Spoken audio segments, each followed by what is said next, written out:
देश की ताकत तीनों है महान, जवान किसान और जनता महान। पश्चिम एशिया में जंग की आहट, 1 करोड़ भारतीयों की सुरक्षा पर भारत अलर्ट। अमेरिका और इजरायल द्वारा ईरान पर किए गए हमलों के बाद पश्चिम एशिया में हालात तेजी से बिगड़ते दिख रहे हैं। इस तनावपूर्ण माहौल में भारत खुद को एक जटिल कूटनीतिक संतुलन के बीच पा रहा है। एक ओर उसका पुराना सभ्यतागत और ऊर्जा साझेदार ईरान है, तो दूसरी ओर रणनीतिक सहयोगी इजरायल और अमेरिका। प्रधानमंत्री नरेंद्र मोदी की हालिया इजरायल यात्रा के बाद घटनाक्रम और संवेदनशील हो गया है।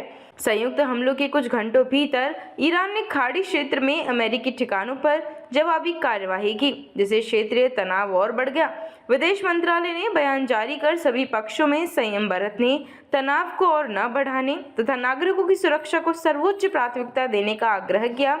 विदेश मंत्री एस जयशंकर ने अपनी इजरायली समकक्ष से फोन पर बातचीत कर स्थिति पर चिंता जताई और वार्ता के माध्यम से समाधान खोजने की अपील की। सरकारी सूत्रों के मुताबिक भारत फिलहाल किसी भी पक्ष का खुला समर्थन करने से बच रहा है। बयान में सभी देशों की संप्रभुता और क्षेत्रीय अखंडता के सम्मान पर जोर दिया गया है। पश्चिम एशिया में लगभग 1 करोड़ भारतीय कामकाज और व्यवसाय से जुड़े हैं। ऐसे में उनकी सुरक्षा नई दिल्ली के लिए सबसे बड़ी प्राथमिकता बन गई है। विदेश मंत्रालय ने स्पष्ट किया है कि क्षेत्र में स्थित सभी भारतीय मिशन नागरिकों के संपर्क में हैं और उन्हें सतर्क रहने, स्थानीय सुरक्षा दिशा निर्देशों की पालना करने,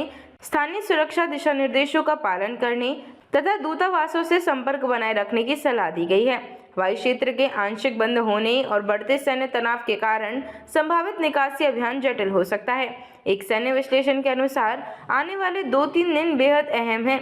यदि ईरान की इलेक्ट्रॉनिक युद्ध प्रणाली और मिसाइल क्षमता बरकरार रहती है, तो अमेरिका उसे निष्क्रिय करने की कोशिश कर सकता है, जिससे जवाबी कार्यवाही की आशंका बनी रहेगी। तनाव के बीच कच्चे तेल की कीमतों में भारी उछाल की आशंकाएं बताई जा रही हैं। भारत अपनी ऊर्जा जरूरतों का बड़ा हिस्सा खाड़ी क्षेत्र से आयात करता है, इसलिए किसी भी बड़े सैन्य टकराव का सीधा असर भारतीय अर्थव्यवस्था पर पड़ सकता है। रक्षा सचिव राजेश कुमार सिंह ने एक कार्यक्रम में कहा कि बड़ी संख्या में प्रवासी भारतीयों की मौजूदगी को देखते हुए भारत को अपनी रणनीतिक साझेदारियों को संतुलित रखना होगा, क्योंकि घटनाक्रम बहुत तेजी से बदल रहा है। विशेषज्ञों का मानना है कि भारत का दीर्घकालिक हित एक स्थिर और शांत पश्चिम एशिया में है।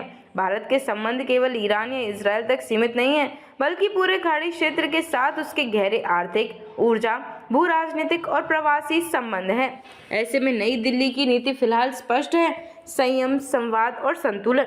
आने वाले दिनों में क्षेत्र की दिशा तय करेगी कि भारत को अपने कूटनीतिक कदम कितनी तेजी और किस रूप में आगे बढ़ाने होंगे। देखते रहिए changing future TV. Like, share और सब्सक्राइब करना ना भूलें देश, दुनिया और भविष्य की सबसे बड़ी खबरों के लिए।